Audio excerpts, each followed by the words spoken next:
वाराणसी में शुक्रवार को कोरोना के 223 नए मामले सामने आए हैं। बीते 24 घंटे में कोरोना से एक मरीज की मौत हुई है। शुक्रवार को होम आइसोलेशन से 20 मरीज को छुट्टी मिली है। अस्पताल से एक मरीज को डिस्चार्ज किया गया है। जिले में कोरोना से मरने वालों का आंकड़ा 382 है। अब तक 23,095 कोरोना पॉजिटिव मरीज वाराणसी में मिल चुके हैं, जिनमें से 21,890 लोग स्वस्थ हो चुके हैं, जबकि एक्टिव केसों की संख्या 823 है। नई दिल्ली से वाराणसी को जोड़ने वाली semi high speed train Vande Bharat express का संचालन एक बार फिर से शुरू कर दिया गया है। बीते 46 दिनों से बंद वंदे भारत एक्सप्रेस ट्रेन शुक्रवार को नई दिल्ली से वाराणसी पहुंची। रेलवे के अधिकारी के अनुसार ओवरहॉलिंग के चलते इस ट्रेन को स्थगित किया गया था। वंदे भारत एक्सप्रेस देश की पहली सेमी हाई स्पीड ट्रेन है। मुख्तार अंसारी को लेकर भाजपा और कांग्रेस का एक दूसरे पर आरोप लगाने का सिलसिला थमने का नाम नहीं ले रहा।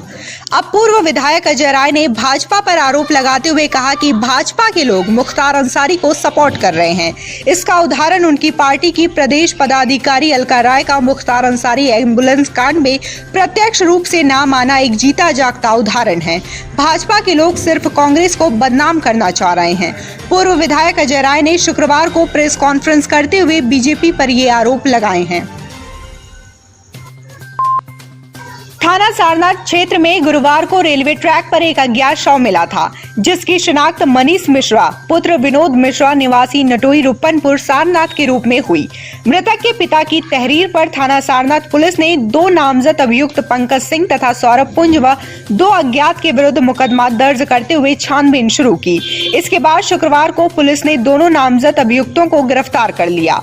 पुलिस के अनुसार अभियुक्तों ने पुरानी रंजिश के चलते पार्टी करने के बहाने मनीष मिश्रा को बुलाकर गमछे से उसका गला घोंटकर उसकी हत्या की और उसके बाद शव को रेलवे ट्रैक पर फेंक दिया था।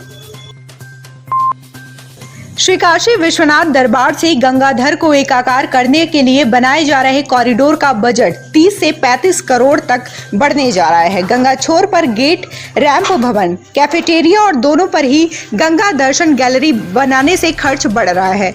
अपर मुख्य सचिव धर्मार्थ कार्य अविनीश अवस्थी की अध्यक्षता में शासन स्तर पर बैठक की गई। बैठक में संशोधित एस्टीमेट रखा गया। इसे वित्त विभाग से आंकलन कराने के बाद कैबिनेट में रखा जाएगा। जिलाधिकारी कौशल राज शर्मा तथा एसपी ग्रामीण ने शुक्रवार को जिला राइफल क्लब में वाराणसी के सभी शराब के दुकानदारों से बैठक की।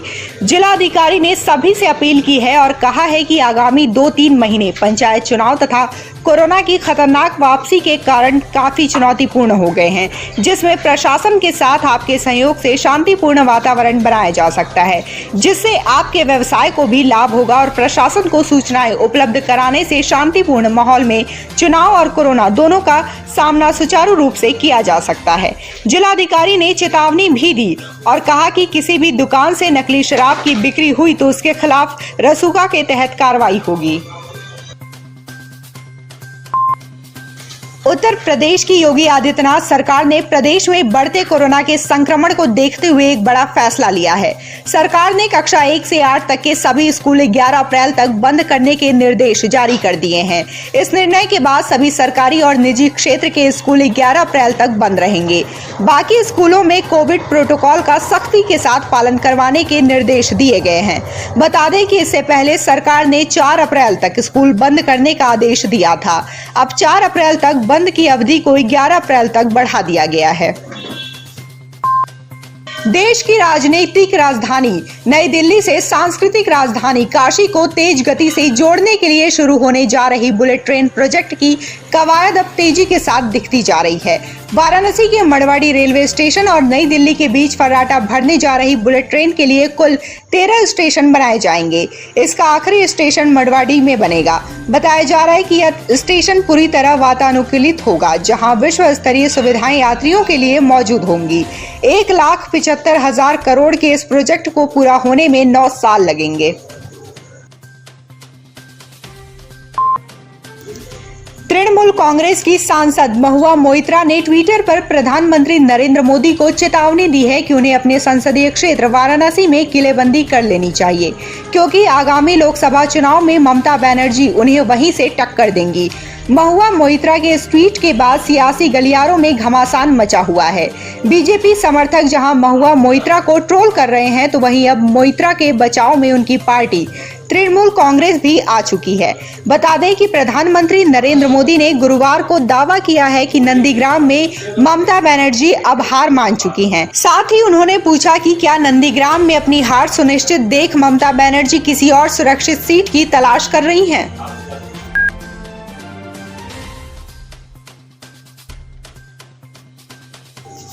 उत्तर प्रदेश के डिप्टी सीएम केशव प्रसाद मौर्य शुक्रवार को अधिकारियों के साथ बैठक करने के लिए वाराणसी पहुंचे। इस दौरान उन्होंने मीडिया से बातचीत में ममता बनर्जी के आगामी लोकसभा चुनाव में बनारस से पीएम मोदी के खिलाफ चुनाव लड़ने की चर्चाओं पर चुटकी लेते हुए कहा कि ममता दीदी बनारस ही नहीं, यूपी के किसी भी सीट से लड़ेंगी तो उन्हें नंदीग्राम से भी बड़ी हार का सामना करना पड़ेगा।